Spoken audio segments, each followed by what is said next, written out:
Zoe's a dude.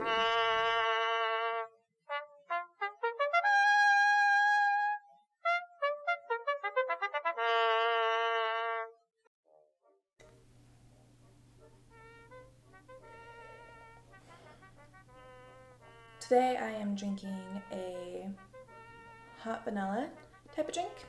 I found it online. I leave the recipe down below, but I kind of follow. I take out and I add different ingredients.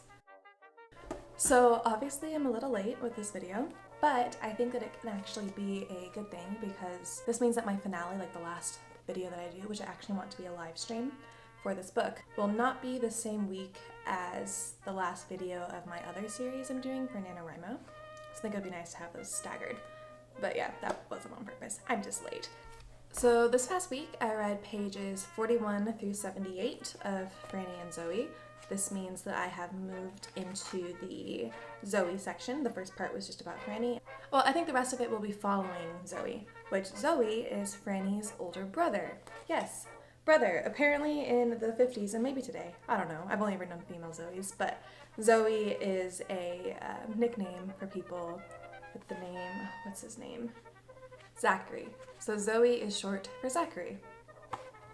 And so this section that I read, it was just until the first little break in the book right here. So we start out with Zoe in the bath. No, it actually starts out with a note from the narrator, who is very obviously the older brother in the Glass family.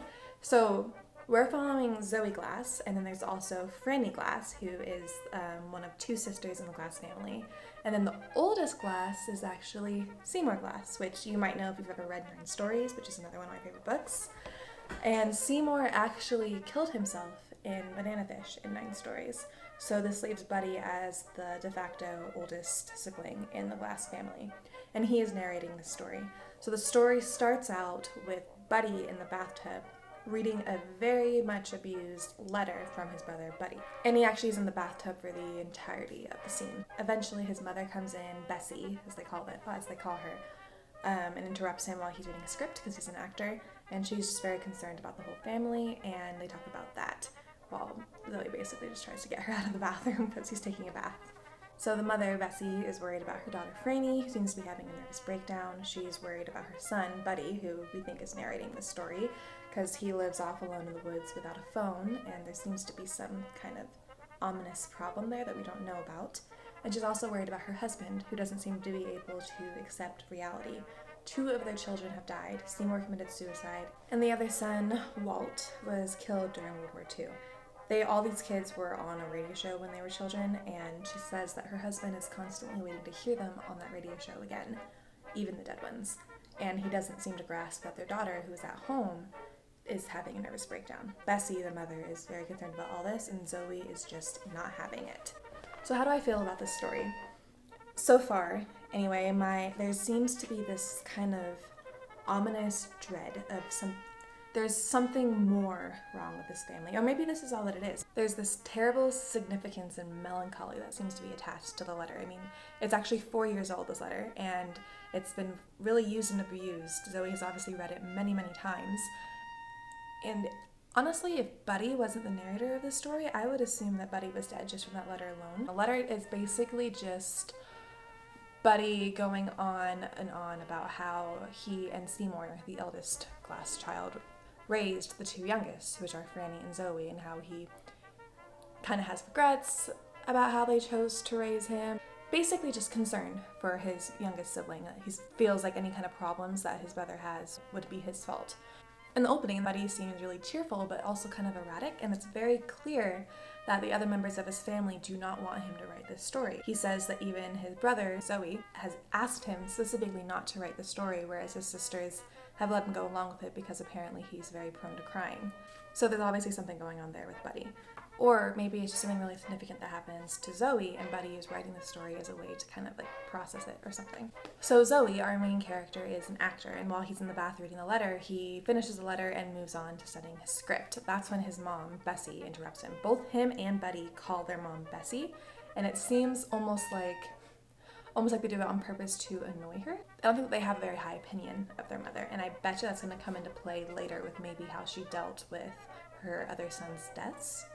Bessie also seems very erratic, like her son Buddy. She's very, very concerned about her children, which, understandable, she's lost 2 of them. Franny is at home and she's been like mumbling to herself. I'm pretty sure she's just mumbling that chant that she learned in that book from the first part of the story, Franny. And she's not eating at all. So she's trying to get her son Buddy to talk to her and comfort her and try to just figure out what's going on with her, whether she's going to go back to college and all of that kind of stuff. There's a lot of tension there between Zoe and Bessie, but Zoe is, honestly, he's kind of a dick to his mother. He acts terrible in the way that like a 6-year-old would act terrible to their mother. He's just mean for the sake of being mean. And Bessie, like, she seems like she wears this ratty old kimono that her children have been trying to get rid of for years.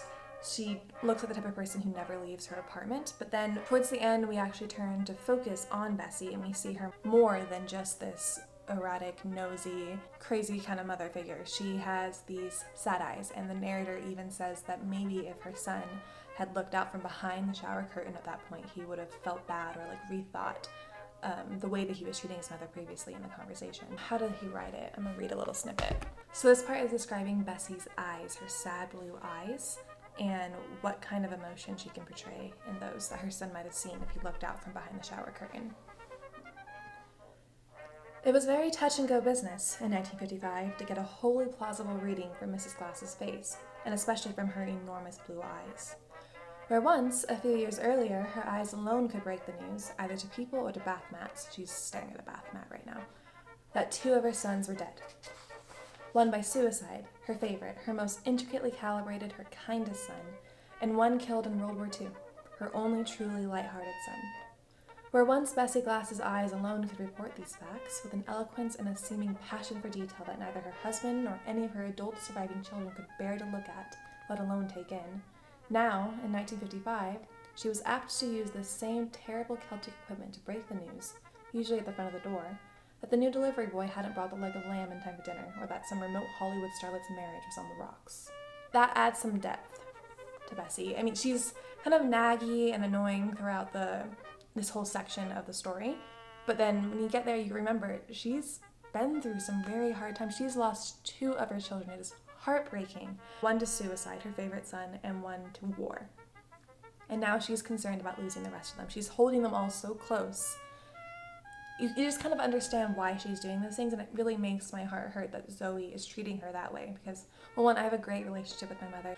I'm very, very lucky, and it makes me sad that other people cannot be as fortunate as I am. You understand why she's worried. She doesn't want to lose any more of her kids.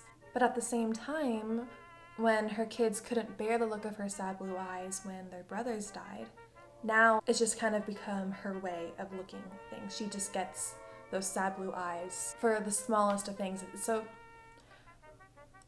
I think that at this point it's trying to say that her family has kind of just gotten sick of her worries, whereas at first it was big, now it's just become part of the norm.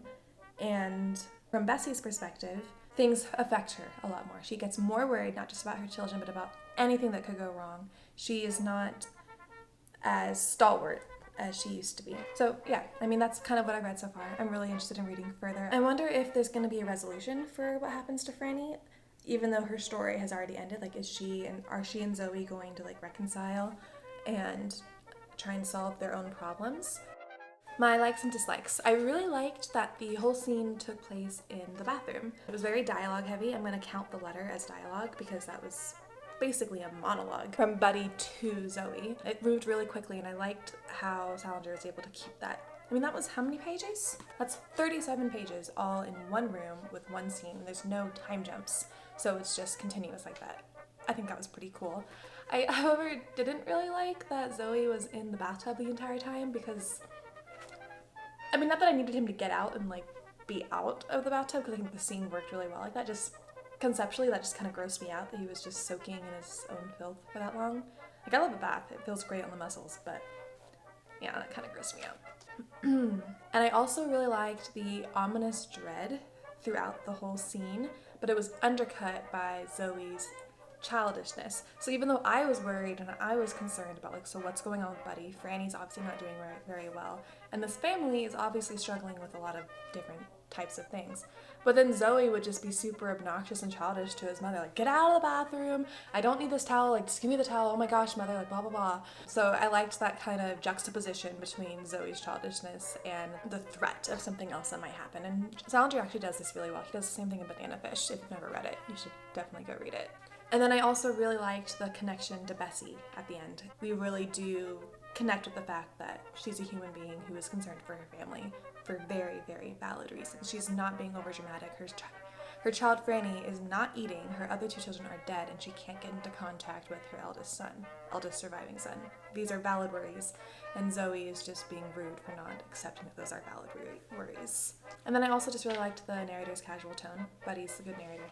So what am I looking forward to? I want to figure out what's going on with Buddy. I mean, Zoe has to be obsessed with this letter for a reason. This letter is from 4 years ago, and his mom is really concerned. Zoe is such a girl's name to me. I'm so sorry if your name is Zoe and you're a man. Zoe's obsessed with this letter for a reason, and his mom is concerned for Buddy for a reason. So I really want to know what's going on with Buddy, because Franny's having a crisis. Is Buddy having a crisis too? He's just not reaching for help? Who knows?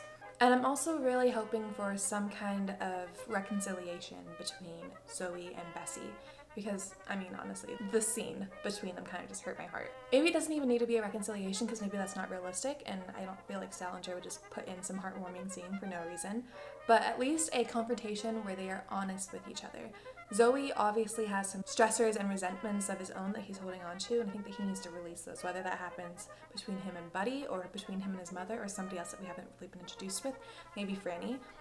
He needs to talk about whatever's going on with him, because there's something there. I can tell that there's something there, and I would like it for it to be with Bessie, because I'm really getting these names confused. I would like for it to be with Bessie because I think that they could relate on that matter, but the more I think about it, I think it'll probably happen with somebody else. And that's about all I got for you guys today.